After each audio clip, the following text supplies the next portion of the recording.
नमस्कार दोस्तों, स्वागत है आपका हमारा यूट्यूब चैनल पे। आज हम पढ़ते हैं कोशिका के बारे में। तो देखिए कि सबसे पहले हम पढ़ेंगे कोशिका के बारे में, इसमें कि कोशिका की खोज किसने की, कोशिका की खोज किसने की, राइट। उसका माप क्या होता है, आकृति कैसे होती है, विभिन्न भाग क्या होते हैं, यूकेरियोटिक और प्रोकैरियोटिक, एवं कोशिका के आधार पर जीवों का वर्गीकरण। तो आइए हम बात करते हैं। सबसे पहले इसकी खोज किसने की, तो देखिए रॉबर्ट हुक ने की थी 1665 में। रॉबर्ट हुक ने 1665 में इसकी खोज की थी। आइए देखिए, सभी सजीव जो होते हैं ना, सभी सजीव कोशिकाओं से मिलकर बने होते हैं। जैसे एक घर ईंटों से मिलकर बना होता है, वैसे हमारा निर्माण भी कोशिकाओं से मिलकर बना हुआ है। सबसे छोटी जो हमारी यूनिट है, सबसे छोटी शरीर की इकाई कोशिका होती है।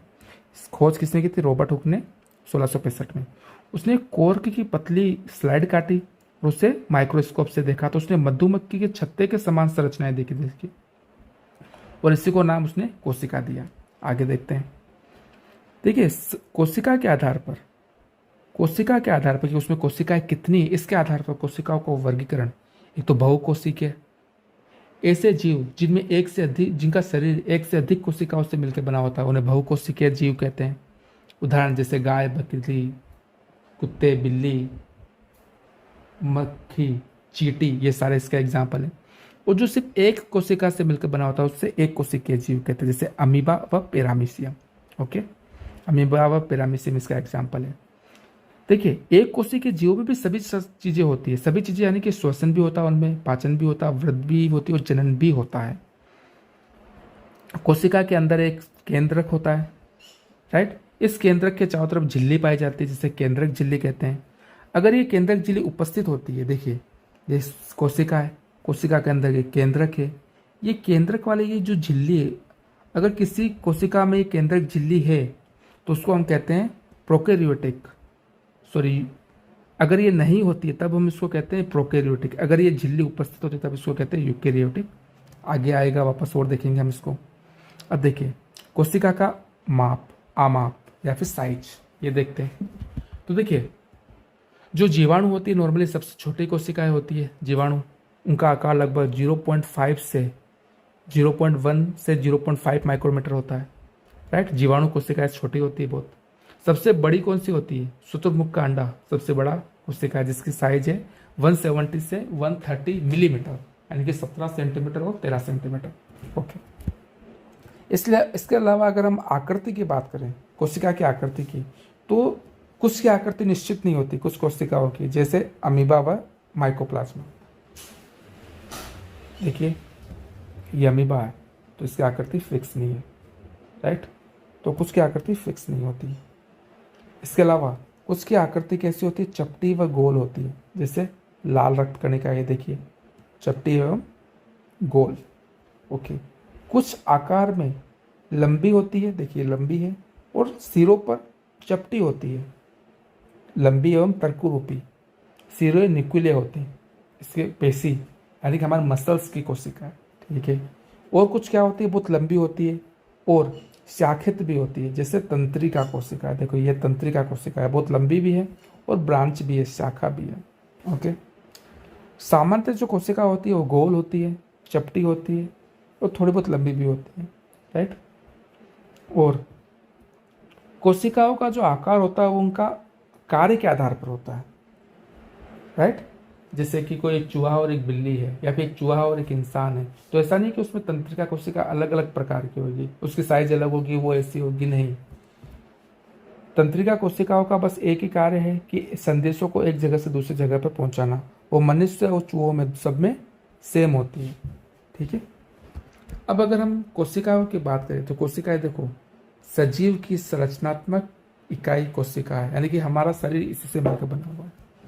कोशिकाएं मिलकर उत्तक बनाती हैं, उत्तक मिलकर अंग बनाते, अंग मिलकर अंग तंत्र बनाते और अंग तंत्र मिलकर शरीर बनाते हैं। यह हमें ध्यान रखना। क्या आगे देखते हैं। कोशिका के भाग, जैसा कि हमने देखा कि कोशिका के 3 भाग होते हैं। बाहर की जो झिल्ली है इसे हम कहते हैं कोशिका झिल्ली, सेंटर में होता है केंद्रक, और केंद्रक और झिल्ली के बीच में, कोशिका झिल्ली के बीच में ये होता है कोशिका द्रव्य। तो आइए देखते हैं। तो कोशिका झिल्ली जो सबसे बाहरी आवरण है, ये इसको हम कोशिका झिल्ली कहते हैं। इसी का नाम प्लाज्मा झिल्ली भी है। बाहरी आवरण है, इसमें छेद होते हैं और यह वसा तथा प्रोटीन से मिलकर बनी होती है। वसा एवं प्रोटीन से मिलकर बनी होती है। देखिए पादपों में इस कोशिका झिल्ली के बाहर भी एक और झिल्ली होती है। देखिए पादपों में क्या होता है, ये कोशिका झिल्ली, ये केंद्रक, और इस कोशिका झिल्ली के बाहर भी एक और झिल्ली होती है। इसे हम कहते हैं कोशिका भित्ति। इसे हम कहते हैं कोशिका भित्ति कहते हैं। ये कोशिका भित्ति किससे मिलकर बनी होती है? सेलुलोज से मिलकर बनी होती है। किससे मिलकर बनी होती है? सेलुलोज से। और ऐसे पादपों में होती है, ये ध्यान रखना है। एनिमल में नहीं होती, जंतुओं में नहीं होती। जंतुओं में बाहर की झिल्ली कौन सी होती है? प्लाज्मा झिल्ली या कोशिका झिल्ली। लेकिन पादपों में कोशिका झिल्ली के बाहर एक और झिल्ली होती है जिसे हम कहते हैं कोशिका भित्ति, और यह सेलुलोज से मिलकर बनी होती है। सेलुलोज से मिलकर बनी होती है। और ये कोशिका भित्ति बहुत मोटी होती है, जिसके कारण पादप कोशिकाओं का आकार फिक्स होता है, निश्चित होता है। अब हमने देखा कि केंद्रक और कोशिका झिल्ली के बीच में जो होता है उसे हम कहते हैं कोशिका द्रव्य। कोशिका द्रव्य, कोशिका झिल्ली एवं केंद्रक के मध्य स्थित को हम कोशिका द्रव्य कहते हैं। इसमें देखो कोशिका द्रव्य माइटोकॉन्ड्रिया, रिक्तिका, गोल्जी कोय, अंतःपर्दीय जालिका, हरित लवक, ये सब पाए जाते हैं। इन सभी को जो भी हमें नाम पड़े, इन सभी को कोशिकांग कहते हैं। क्या कहते हैं? इन सबको कोशिकांग कहते हैं। तो आइए और पढ़ते हैं। केंद्रक केंद्र में होता है, यहाँ गोलाकार होता है, यहाँ गोलाकार होता है, और केंद्रक में होता है, सॉरी सेंटर में होता है, केंद्र में होता है, राइट। ये लगभग मध्य में पाया जाता है। जंतु कोशिकाओं में तो लगभग मध्य में पाया जाता है, लेकिन पादप कोशिकाओं में एक बड़ी रिक्तिका के कारण यहाँ केंद्र में ना होकर साइड में हो जाता है। ओके, केंद्रक के भी अंदर एक और केंद्रक होता है जिसको हम केंद्रिका कहते हैं। क्या कहते हैं? केंद्रिका, या फिर न्यूक्लियोलस कहते हैं। न्यूक्लियोलस कहते हैं। केंद्रक में धागे के समान संरचना होती है जिसे हम गुणसूत्र कहते हैं। इन गुणसूत्रों पर ही जीन पाए जाते हैं। ये जो गुणसूत्र होते हैं वो आनुवांशिक गुणों को हमारे एक पीढ़ी से दूसरी पीढ़ी में पहुंचाते हैं, राइट। कोशिका के सभी कार्यों का नियंत्रण किसके द्वारा होता है? केंद्रक के द्वारा होता है। केंद्रक एक तरीके से कोशिका का मस्तिष्क है, ये हमें ध्यान रखना। अब देखिए प्रोकैरियोटिक और यूकैरियोटिक कोशिका है। प्रोकैरियोटिक है, यूकैरियोटिक कोशिका है। तो देखिए मैंने अभी हमें पढ़ा था अभी कि ये जो जैसे कोशिका है, कोशिका के अंदर केंद्रक है। अगर इस केंद्रक के आगे देखिए केंद्रक है ये पूरा, अगर ये झिल्ली केंद्रक के चारों तरफ झिल्ली अगर नहीं होती तब हम उसे कहते हैं प्रोकैरियोटिक कोशिका। क्या कहते हैं? प्रोकैरियोटिक। अगर ये केंद्रक बहुत अच्छा है, वो सुस्पष्ट है, विकसित है, वो कोशिका झिल्ली है इसके चारों तरफ, तो हम इसे यूकैरियोटिक कोशिका कहते हैं। यह हमें ध्यान रखना है। तो अगर केंद्रक के चारों तरफ केंद्रिक झिल्ली नहीं है, केंद्रक झिल्ली नहीं है, तो प्रोकैरियोटिक कोशिका कहलाती है। उदाहरण क्या है इसका? जीवाणु। यूकैरियोटिक में क्या होता है? केंद्रक के चारों तरफ केंद्रक झिल्ली होती है। ओके, कोशिकांग हमने पढ़ा था कि कोशिका द्रव्य के मध्य में पाए जाने वाले चीजें हैं ये, जैसे लाइसोसोम। ओके, तो लाइसोसोम कैसा होता है? लाइसोसोम ये देखा, जैसे आप यहाँ पे देख पा रहे हैं लाइसोसोम है। एक मिनट, ये इसको एक बार तो जैसा कि आप देख पा रहे हैं ये लाइसोसोम है। ये लाइसोसोम कैसे होते हैं? इस प्रकार से गोल स्ट्रक्चर होती है। देखिए इस प्रकार से होते हैं ऐसे, और इसमें एंजाइम भरे होते हैं जिसे पाचक एंजाइम कहते हैं। क्या कहते हैं? पाचक एंजाइम। देखिए अब कोई भी अगर इस कोशिका में कोई भी टूटी फूटी चीजें जो खराब है वो इसके अंदर आती है, इसके अंदर आएगी, तो पाचक एंजाइम जो है उसको पचा जाते हैं, राइट। तो ये क्या करती है? लाइसोसोम का क्या कार्य है? इसमें पाचक एंजाइम होते हैं, और ये कोशिका के टूटे फूटे चीज़ों को किस में चेंज कर देती है? उसको पचा देती है, उसका पाचन कर देती है। लेकिन कई बार क्या होता है कि जैसे समझ लो कि अगर ये इस कोशिका में ये लाइसोसोम फट गया तो इसके सारे एंजाइम, ये वाले जो एंजाइम है वो सारे एंजाइम कोशिका में फैल जाएंगे और इस पूरी कोशिका के दूसरी चीज़ों को खा जाएंगे जो सही है उनको भी, और इस प्रकार से कोशिका मर जाएगी। इसीलिए हम लाइसोसोम को आत्मघाती थैली भी कहते हैं कि इसके कारण कोशिका की कई बार मौत हो जाती है अगर ये फट जाते हैं तो। ओके, अब गोल्जी को इसके बारे में थोड़ा अभी बाद में पढ़ते हैं, पहले पढ़ते हैं माइटोकॉन्ड्रिया। तो माइटोकॉन्ड्रिया दोहरी झिल्ली से मिलकर बना होता है। इसके अगर मैं स्ट्रक्चर बनाऊं तो ये दोहरी झिल्ली से ऐसे बना होता है। ये बाहरी झिल्ली, ये वापस बना दे, देखिए जैसे बाहरी झिल्ली और ये अंदर वाली जो झिल्ली होती है उसकी मुड़ी हुई रहती है। देखिए ये जो मुड़ी हुई है, ये उभार है, ये वाले ये क्रिस्टी कहलाते हैं। तो ये दो झिल्ली से मिलकर बनी होती है। अंदर वाली झिल्ली मुड़ी हुई रहती है जिससे वल, राइट, इसको हम क्रिस्टी कहते हैं। ये मुड़े हुए जो भाग है उनको क्रिस्टी कहते हैं। माइटोकॉन्ड्रिया में एनर्जी का निर्माण होता है, ऊर्जा का निर्माण होता है, एटीपी का निर्माण होता है। एटीपी शरीर की ऊर्जा की इकाई है, ऊर्जा की करेंसी है, एक तरीके से ऊर्जा की मुद्रा है हमारे शरीर में एटीपी। तो उसका निर्माण कहाँ होता है? माइटोकॉन्ड्रिया में। इसी कारण से माइटोकॉन्ड्रिया को, क्योंकि ये ऊर्जा बनाता है, कोशिका का शक्ति ग्रह कहते हैं, कोशिका का शक्ति ग्रह कहते हैं। अब हम बात करते हैं अंतःपर्दवी जालिका की। अंतःपर्दवी जालिका किसकी बात करते हैं? अंतःपर्दवी जालिका की। तो देखिए केंद्रक के चारों तरफ ये जो स्ट्रक्चर होती है उसको हम कहते हैं अंतःपर्दवी जालिका। जैसा कि आप देख पा रहे हैं यहाँ पर, ये देखिए कि यहाँ पर देखिए कि इसमें ये देखिए चारों तरफ जो केंद्रक के चारों तरफ जो है इसको हम कहते हैं अंतःपर्दवी जालिका।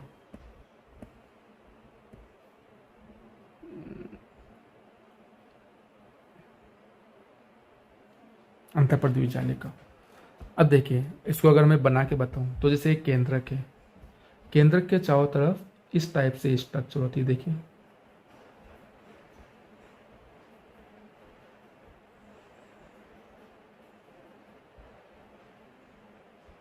ये केंद्रक है, ये केंद्रक है। केंद्रक के चारों तरफ ये जो है इसको अब कहते हैं अंतःपर्दवी जालिका। देखिए कुछ पर तो क्या होते हैं कि राइबोसोम होते हैं कुछ अंतःपर्दवी जालिका पर, और कुछ पर राइबोसोम नहीं होते। तो जिस पर राइबोसोम होते हैं उसे हम कहते हैं खुरदरी अंतःपर्दवी जालिका, और जिस पर नहीं होते उसे हम कहते हैं चिकनी अंतःपर्दवी जालिका।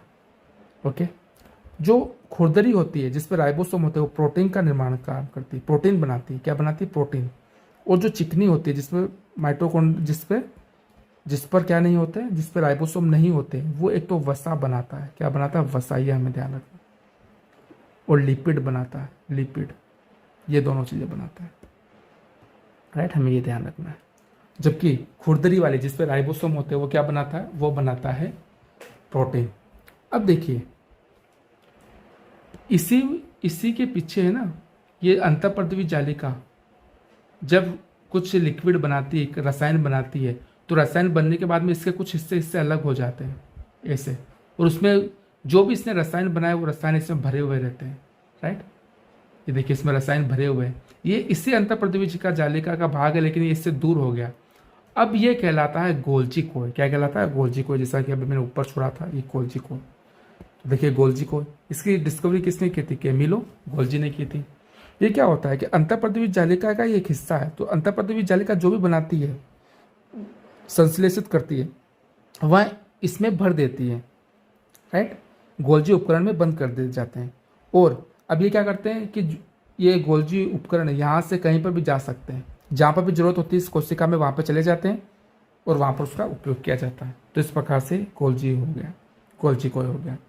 अब देखिए लवक, प्लास्टिड का मतलब होता है लवक। तो देखिए लवक भी क्या होती है? ऐसी गोल स्ट्रक्चर होती है। इसमें क्या होता है, इसमें अगर कोई कलर है, वर्णक है, तो उसको बोलते हैं वो कलरफुल हो जाते हैं, वो लवक कलर वाले हो जाते हैं, रंगीन हो जाते हैं। अगर कलर नहीं होता, अगर ये खाने को स्टोर करने का काम करते तब ये रंगहीन होते हैं। क्या होते हैं? ये रंगहीन होते हैं। तो हम देखते हैं प्लास्टिड, इसका नाम है प्लास्टिड यानी कि लवक। अब देखिए लवक के बारे में हम पढ़ते हैं। तो अगर लवक के बारे में हम पढ़ें तो देखिए लवक मुख्यतः पादप कोशिकाओं में पाए जाते हैं, और ये पादप कोशिकाओं में पाए जाते हैं, ठीक है। अगर इनका रंग हरा होता तब इनको हरित लवक कहा जाता है, तब इनको हरित लवक कहा जाता है, ठीक है। रिक्तिका, क्योंकि पादप कोशिकाओं में रिक्तिका पाई जाती है, खाली जगह पाई जाती है, जबकि जंतु कोशिकाओं में वो छोटे छोटे रिक्तिकाएं होती हैं। तो ये देखिए हम पादप कोशिकाओं और जंतु कोशिकाओं में थोड़ा सा अंतर देखते हैं। देखिए बहुत इंपॉर्टेंट है ये, थोड़ा देखिए आप, पादप कोशिकाओं में जंतु कोशिकाओं में अंतर। तो क्या क्या अंतर है देखिए। तो सबसे पहला अंतर है कि पादप कोशिकाओं के बाहर कोशिका भित्ति होती है, जबकि इसके बाहर कोशिका भित्ति नहीं होती है। पादप कोशिकाओं में देखिए एक बड़ी रिक्तिका, देखिए कितनी बड़ी रिक्तिका है, इस वाइट वाइट जो दिख रही है रिक्तिका है, जबकि जंतु कोशिका में ऐसी कोई रिक्तिका है बहुत छोटी होती है। देखिए कितनी छोटी रिक्तिका है ये जो आप देख पा रहे हैं, जैसे ये देखो कितनी छोटी रिक्तिका है, ये रिक्तिका है, छोटी छोटी रिक्तिका है, लेकिन पादप में बहुत बड़ी रिक्तिका है। इस बड़ी रिक्तिका का कारण देखिए केंद्रक कहाँ आ गया, साइड में आ गया पादप कोशिकाओं में, जबकि जंतु कोशिकाओं में ये लगभग सेंटर में है। तो ये बहुत मुख्य अंतर है। और आगे देखते हैं क्या क्या अंतर है इसमें। कोशिका भित्ति जंतु कोशिकाओं में क्या होती है, नहीं होती है, यानी कि अनुपस्थित होती है, अनुपस्थित होती है, जबकि इसमें पादप में उपस्थित होती है। केंद्रक जंतु कोशिकाओं में मध्य में होता है, लेकिन यहाँ पर एक तरफ हो जाता है रिक्तिका के कारण। रिक्तिका का आकार जंतु कोशिकाओं में बहुत छोटा होता है, जबकि इसमें बहुत पादप कोशिकाओं में बहुत बड़ा होता है। प्लास्टिड यानी कि लवक इसमें अनुपस्थित होते हैं, इसमें क्या होते हैं, उपस्थित होते हैं पादप कोशिकाओं में। तो जैसा कि आपने देखा कि पादप कोशिका की खोज किसने की थी, रॉबर्ट हुक ने 1665 में। सबसे बड़ी कोशिका शुतुरमुर्ग का अंडा। कोशिका भित्ति किसमें पाई जाती है, पादप कोशिकाओं में, जबकि जंतु कोशिकाओं में इसका अभाव होता है। कोशिका झिल्ली व केंद्रक के मध्य वाले द्रव को क्या कहते हैं, कोशिका द्रव्य, जिनमें केंद्रक के चारों तरफ अगर झिल्ली, केंद्रक झिल्ली नहीं होती तब उसे प्रोकैरियोटिक सेल कहते हैं। क्लोरोप्लास्ट में क्लोरोफिल होता है, हरित लवक में पर्णहरित होता है, राइट। केंद्रक में धागे के समान जो संरचनाएं होती है उन्हें गुणसूत्र कहते हैं। ये हम देखते कुछ देखिए। खोज किसने थी कोशिका की, रॉबर्ट हुक ने। जंतु कोशिकाओं में क्या नहीं होता, लवक नहीं होता, प्लास्टिड नहीं होता। कोशिकाएं मिलकर क्या बनाती है, उत्तक बनाती है, ठीक है। अब देखिए धागे के समान जो संरचनाएं होती है उसका नाम दिया था केंद्रक में, गुणसूत्र। गुणसूत्र। अमीबा एक कोशिकीय जीव है, एक कोशिकीय जीव है। एक से अधिक कोशिकाओं से मिले हुए को क्या कहते हैं, बहुकोशिकीय जीव, बहुकोशिकीय जीव। तंत्रिका कोशिका क्या होती है, लंबी होती है, और क्या होती है, शाखित होती है। ये है। तो उम्मीद है आपको ये पसंद आया होगा। अगर आपको पसंद आया तो आप लाइक कीजिए, सब्सक्राइब कीजिए और अपने दोस्तों को भी ये शेयर कीजिए। और आपका अगर कोई भी सुझाव हो या कोई क्वेश्चन हो तो हमें आप मैसेज कीजिए। Thank you very much.